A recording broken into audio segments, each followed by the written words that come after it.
boys and girls, to Rockstar Journeys, where you're the star of the various journeys upon which we hitherto partake. Your hosts, Deacon Beacon and Jenny G.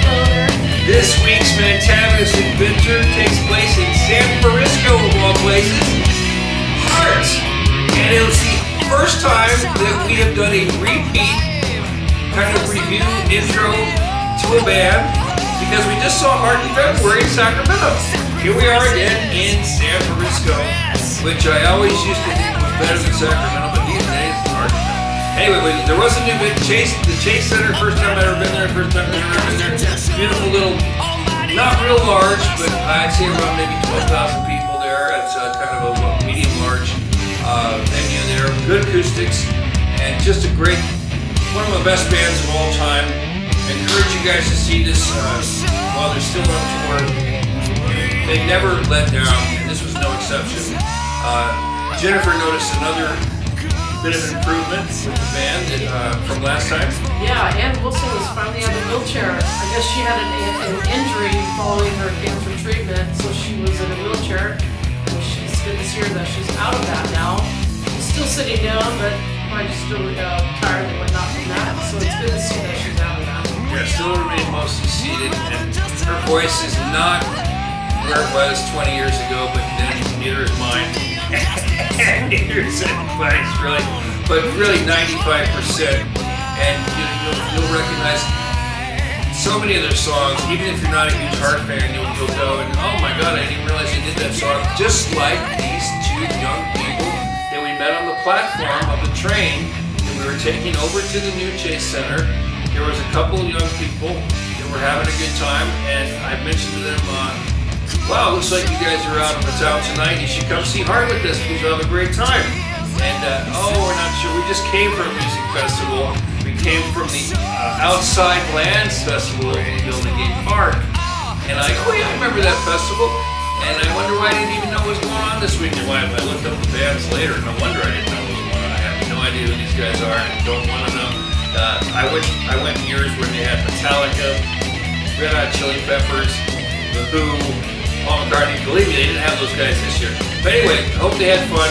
I said, just come along with us, you'll have a great time. And they go, well, we don't even know if we know these Heart songs. Like I was saying before, you will really recognize some of these songs. So they came on the train with us, they ended up going.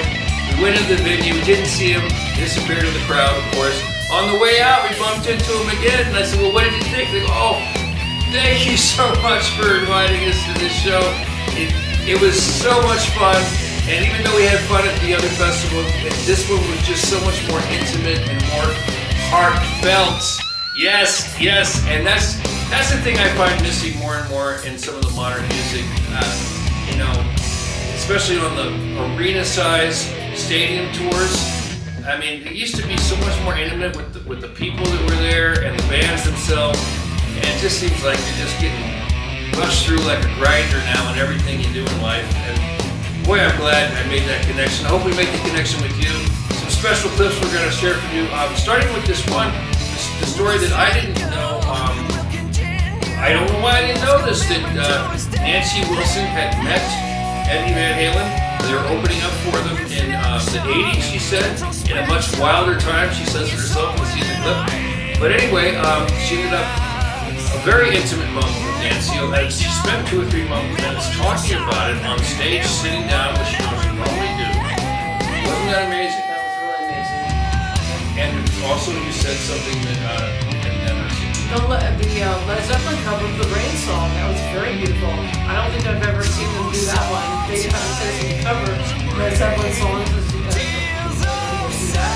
It was really nice to see that. It was beautiful. Both of the songs. They usually do 1 or 2, and this time they did 3, which is above average. I've seen them do as many as 4. I remember they did 4 at the Fantasy Springs down in Indio near Palm Springs. It's a casino down there where I got to see them practically sitting in their lap. They have a small auditorium there where I was lucky enough to see them play.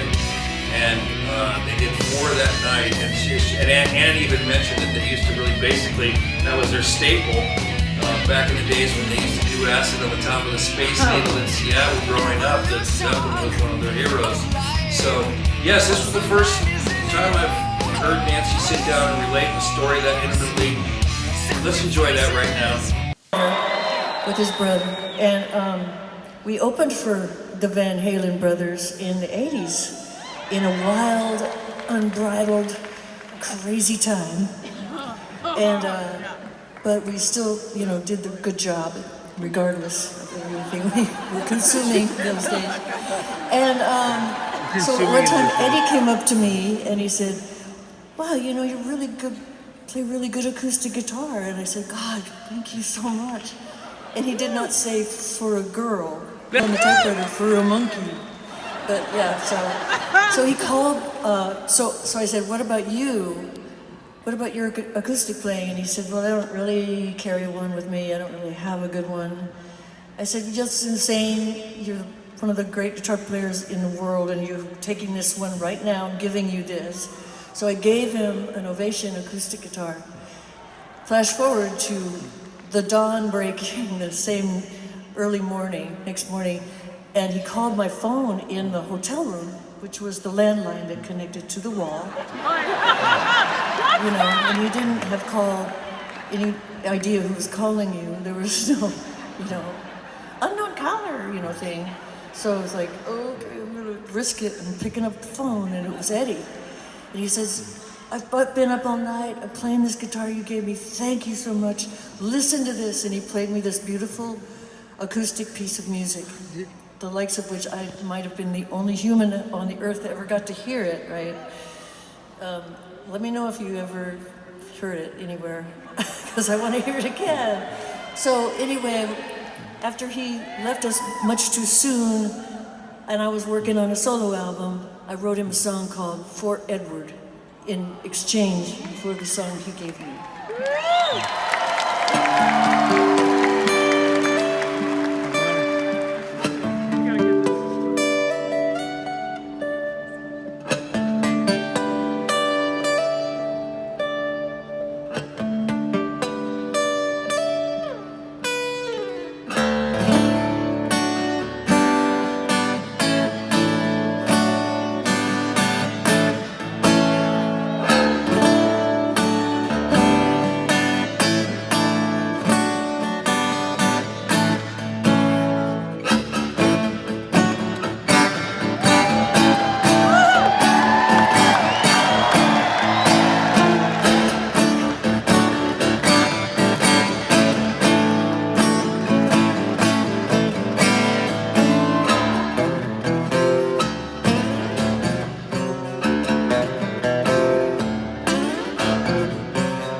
Wasn't that just something? I mean, that's just really incredible. What a time it was, and we're keeping these sort of special moments alive here on Rockstar Journeys. So glad you can come along for the ride, and let's just keep it real and keep it alive, and watch the rest of these beautiful clips that we have with one of my favorite bands of all time, Heart. Go see them while you still can. We'll be going to see Who in a few weeks at the Hollywood Bowl. It'll be Jennifer's first time at the Hollywood Bowl. Probably first and last for the Who, anyway. Yeah, well, they said this is going to be their last tour, so right. There's another one we might want to go see while you still can. Keeping it real on Rockstar Journeys, where you're the star of the various journeys upon which we hitherto partake. Rocky Road!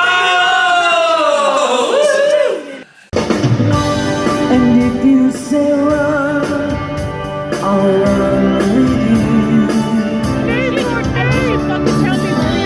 And if you say hi, we'll hide.